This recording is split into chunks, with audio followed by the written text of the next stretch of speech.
Good morning, dear students. Today we are going to start a new topic, that is pressure. So, in this video, we will discuss about the pressure. What is the unit of pressure? What is pressure? And where we use this concept in our daily life. So, let's start. First, we will discuss about the pressure. What is pressure? Pressure is the amount of force applied per unit area. Means pressure जितना force हम एक unit area पर apply करते हैं, that amount of force is known as pressure. For example, if we have a object, any object is there and we apply a force on it, we apply a perpendicular force on this object. So if we take a unit area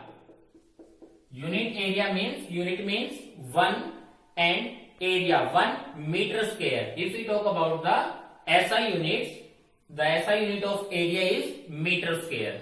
So how much force is applied on the 1 meter square area? Area is 1 meter square, and how much force is applied on that area? That force is known as the pressure. So the definition of pressure is force per unit area. The force per unit area is known as pressure. Now, how we can mathematically denote it? If we represent the pressure by capital P is the symbol of pressure, and capital F is the symbol of force, and A is the area. A is the symbol of area. So, what will be the mathematical representation? P is equal to F upon A. And how we will read it? Pressure is force per unit area. That is known as the pressure. So, what will be the definition of pressure? Pressure is defined as the force per unit area. That is known as pressure. Now, if we talk about the unit, what will be the unit of pressure? So, we know that the unit of force is Newton.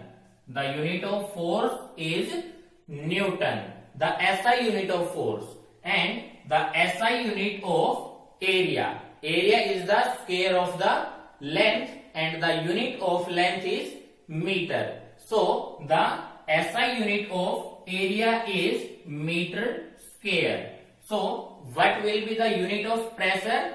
Newton per meter square is the SI unit of pressure. This is the SI unit of pressure, Newton per meter square.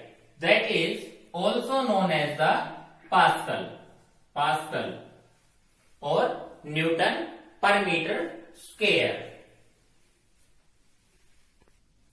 So that is also is equal to Pascal. Pascal is denoted by PA.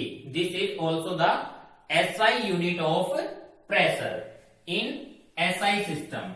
And if we talk about the unit of pressure in CGS system, the unit of force is dyne. The unit of force in CGS system is dyne, and the unit of area in CGS system is centimeter. So, centimeter square. The unit of length in CGS system is centimeter, and the unit of area will become centimeter square in CGS system. So, in CGS system, the unit of pressure will becomes dyne per centimeter square. This is the unit in CGS system, and Newton per meter square or Pascal is the unit in the SI system, the units of pressure. So now let us discuss where we use these concepts in our daily life. As we know that we cut the apple or any fruit or vegetables with the help of knife, means चाकू की help से हम किन्हीं भी vegetables और जो fruits हैं उनको कट करते हैं. So we applied a force on the object that we have to cut with the help of knife. We applying the force on the knife and the knife applies the force on the object or on the apple. So it will be easily cut down. So how? That is due to the pressure.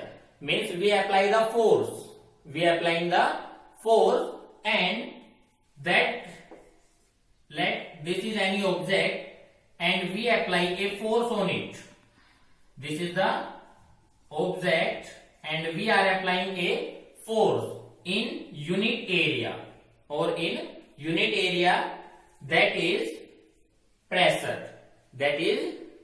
So we are ultimately applying a force or pressure on it. Due to this pressure, it will be easily cut down. So how pressure is related to the force and area? We can see clearly from there that force is directly proportional to pressure is directly proportional to the force. Directly proportional means if we increase a quantity, the another quantity will also increases. And from here we can see it is means pressure is inversely proportional to area. Inversely proportional means if we increase a quantity, the another quantity will decrease. This is the meaning of inversely proportional. So pressure and force are directly proportional and area and pressure are inversely proportional. Means if we increase the force, the pressure will also increases, and if we decrease the force, the pressure will also be decreases. But if we increase the area, pressure will decrease, and if we decrease the area, pressure will be increased, because area and pressure are inversely proportional to each other, and these are used in our daily life. For example, wider strips of school bags. We carry school bags and the strips of the bags are wider. Why? Because area increases. Due to the wider strip, the area increases and we know that pressure will decrease. So to reduce the pressure, the strips of school bags are wider. Another example are nails and pins have sharp pointed end.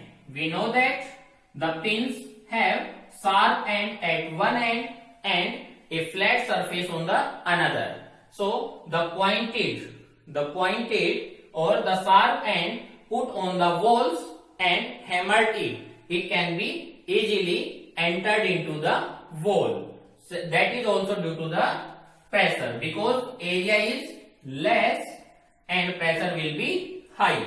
Another example are tires of bus and trucks are thick and broad as compared to bicycle or motorbikes. The tires of bus and trucks are wider to increase the area.